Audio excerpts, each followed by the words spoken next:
Greetings, everybody. It's Jim. You know, wizards can be some of the coolest and most frustrating things when it comes to game creation, whether it be a board game or a role-playing game. For role-playing games, you know, the game master thinks he's giving the player just a little spell, something that's just going to give him a little bit of an edge. Next thing you know, that creative bastard's come up with something that's off the wall that you never would have thought of and is making them work for him left and right. And God bless them, that's the point of it all. It's a creative process, good for them, you know. But as a game master, it can be very frustrating because they have so many options. And as far as board games go, you have to do it very carefully because to make sure the balance is good. And you got games like Mage Wars and Magic the Gathering, of course, Steve Jackson's Wizards that does it very well. So I'm very excited to see how this game turns out. So today I'm going to be unboxing for you a Merry Cherry Mint version of Spellbinder from Task Force Games.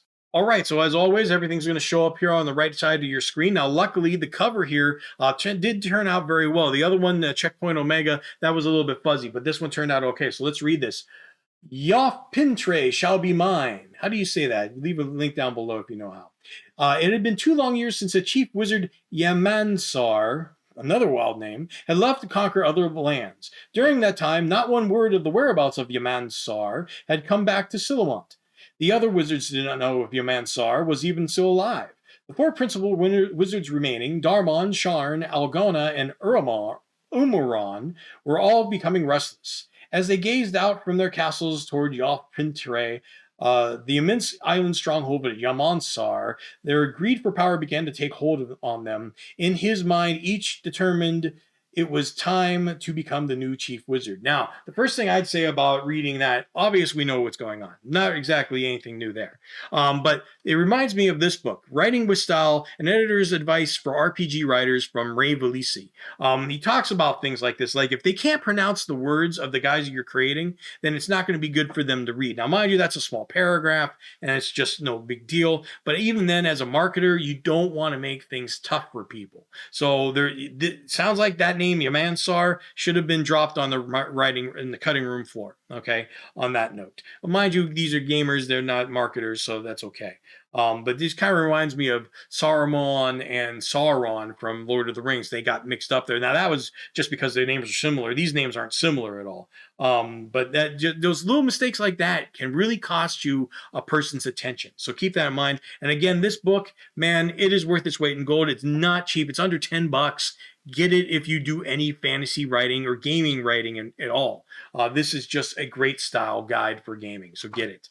Link is down below. Anyway, so let's crack open this thing. And okay, and oh, there's a few things in here. There's more than one map in here, and there's a counter sheet, of course. But it looks like they went, so let's go over the first map here that I got in my hands. They look like this is like a character sheet here, basically, of power, offensive power spells, spell points. Okay, so there's mana and stuff like that. And it looks like they went to the old metagaming style of paper. It's got some texture to it. All right, let's look at the other one. Is it an exact copy? Oh, there's 4 of them here. Yes, there's 4 of the same ones.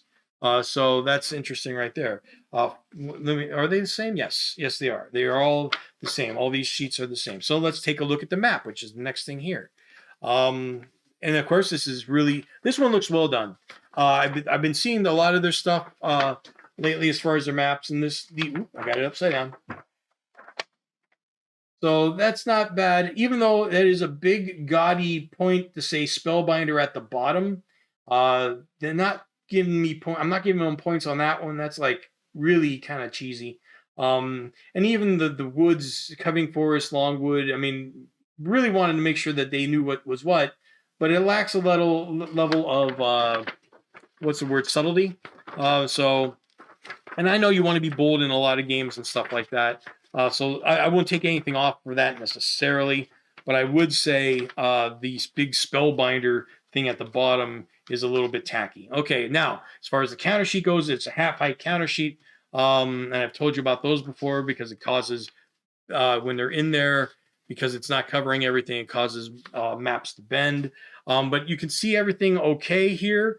You know, nothing much to say about anything, so I can't say anything about that. So let's go to the book itself. It looks rather thin. It is 12 pages long, not too big. And this one's made by R. Vance Buck. So let's see here. Now the type is smaller on here. This reminds me of Cerberus. So even though it is only 12 pages, it is packed with stuff. And I see a name in the back of rules editing. Stephen V. Cole of Task Force Games is of Starkly Battles fame, of course.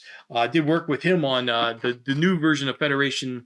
Federation Commander, which was War and Peace. I worked with that with my buddy Keith Reed. So we had a lot of fun with that. So overall, everything looks okay. It looks like this one's going to be pretty interesting. Obviously, you got spell points and mana to go around, and we'll see how that works. Looking interesting to play. I still think I got other games to play first before I get that one. My first instincts of this are okay, but I want to try out other ones instead. So anyway, guys, that's the video, and I'll check you next time.